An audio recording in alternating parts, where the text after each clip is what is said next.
Der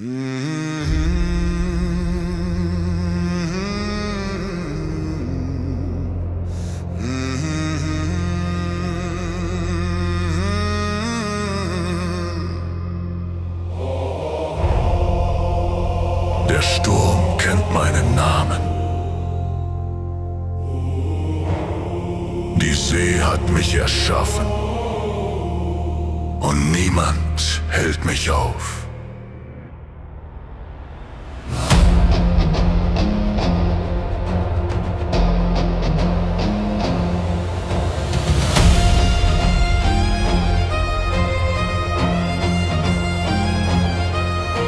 Der Himmel reißt in Feuer auf, die Wellen fressen Nacht und Licht. Ich stehe an der Kante meiner Welt und alles, was ich war, zerbricht. Die See verlangt nach meinem Blut, doch meine Faust hält Gegenwind. Ich habe nichts, was mich noch hält, nur den Ruf, der in der Dunkelheit singt.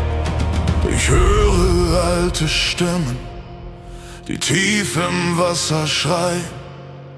Die Geister meiner Wege wollen mich begleiten. Ich bin der Pirat, geboren aus Sturm und verdrehtem Stahl. Ich bin der Pirat, ein Schatten, der durch Feuer knallt.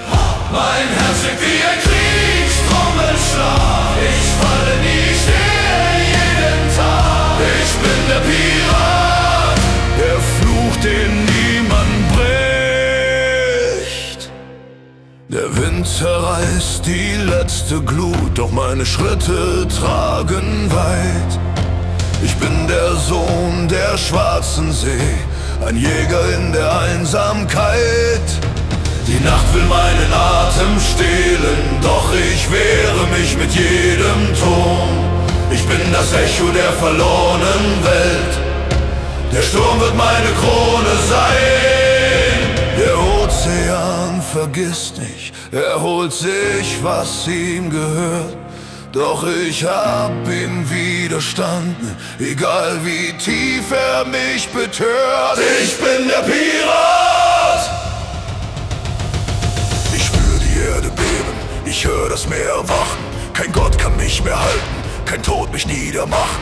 Ich wüte durch die Wellen, ich greife nach der Nacht. Ich bin der dunkle Kämpfer, der über Abgrund lacht. Ich bin der Pirat, der letzte Ruf im Sturmgebrüll. Ich bin der Pirat und meine Wut wird niemals still. Ich reiße jedes